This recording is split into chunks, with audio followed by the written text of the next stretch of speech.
नमस्कार दोस्तों देवेंद्र फडणवीस भले ही महाराष्ट्र के मुख्यमंत्री बन गए हैं। एकनाथ शिंदे और अजीत पवार के साथ जाकर उन्होंने राजभवन पहुंचकर सरकार बनाने का दावा भी पेश कर दिया, लेकिन देवेंद्र फडणवीस के रास्तों की मुश्किलें कम नहीं हुई हैं। तमाम वजह हैं जो देवेंद्र फडणवीस को तनाव दे रही हैं, टेंशन दे रही हैं। आज उन तमाम वजहों पर बात करेंगे। दोस्तों, ये तीसरा मौका है जब देवेंद्र फडणवीस महाराष्ट्र के मुख्यमंत्री पद की शपथ लेंगे।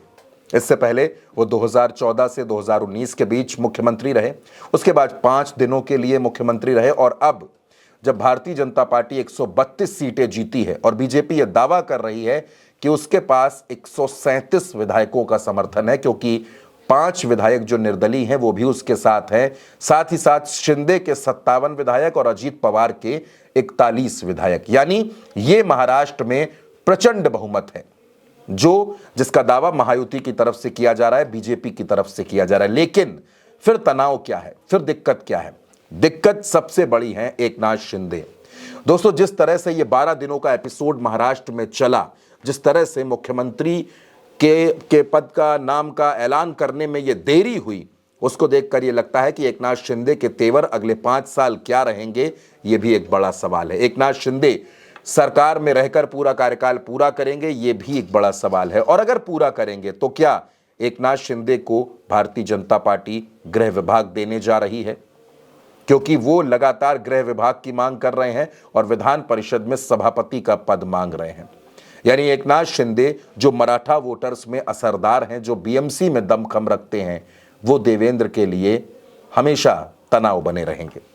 अगला नाम अजीत पवार का है। अजीत पवार भी, उनके अगर सियासी इतिहास को देखा जाए तो पलटना, इधर उधर हो जाना, ये कोई बड़ी बात नहीं है।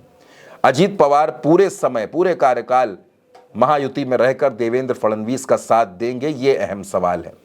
और जाहिर सी बात है कि अजीत पवार वित्त विभाग के लिए अड़े थे और बीजेपी लगभग उनको वित्त विभाग देने पर भी तैयार हो गई है। लेकिन अजीत पवार आने वाले वक्त में किस तरह की राजनीति करेंगे और सरकार के फैसलों में अजीत पवार की कितनी बड़ी भूमिका होगी, और अजीत पवार देवेंद्र फडणवीस के लिए कहीं कोई चुनौती तो नहीं बनेंगे, ये भी एक अहम सवाल है जो आने वाले वक्त में हर किसी की जुबान पर होगा। दोस्तों, ये बात तो सहयोगियों की हो गई, अजीत पवार और शिंदे की हो गई, लेकिन भारतीय जनता पार्टी में तमाम ऐसे नेता हैं जो देवेंद्र फडणवीस को बर्दाश्त नहीं कर पाते, और इस चुनाव के बाद वो देखने को भी मिला। सबसे बड़ा नाम विनोद तावड़े का है।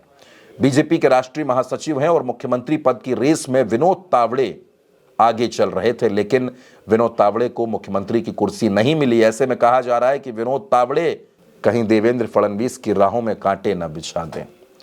इसमें 2 नाम और आते हैं। एक नाम चंद्रकांत पाटिल का है और एक नाम चंद्रशेखर बावनकुले का है। दोनों को मुख्यमंत्री पद का दावेदार माना जा रहा था, लेकिन दोनों मुख्यमंत्री की रेस से बाहर हो गए और इस रेस को जीता देवेंद्र फडणवीस ने।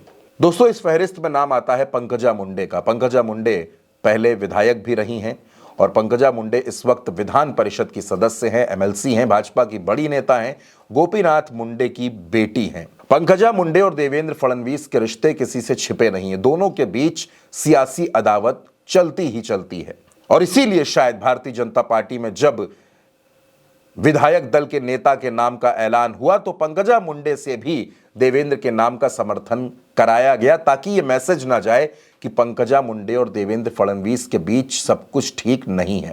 और दोस्तों, आखिर में एक नाम है, बड़ा नाम नितिन गडकरी का।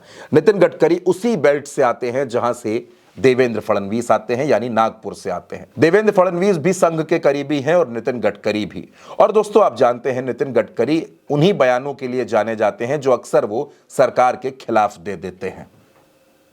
हाल ही में उन्होंने ये भी कहा कि कौन कितने दिन मुख्यमंत्री रहेगा ये कुछ पता नहीं रहता। ऐसे में नितिन गडकरी अगर देवेंद्र फडणवीस के साथ इन दोनों के संबंध, इन दोनों के रिश्ते ठीक ना रहे, तो देवेंद्र फडणवीस के लिए नितिन गडकरी भी एक टेंशन की वजह बने रहेंगे। कुल मिलाकर मुख्यमंत्री बनने के बावजूद देवेंद्र फडणवीस की राह में मुश्किलें कम नहीं है, तनाव कम नहीं है, रात में अच्छी नींद आ जाए ये भी थोड़ा मुश्किल लगता है। फिलहाल इस खबर में, इस वीडियो में मेरे साथ इतना ही। आप अपनी राय कमेंट बॉक्स में जरूर बताइएगा और उल्टा चश्मा यूसी को सब्सक्राइब करना बिल्कुल मत भूलिएगा।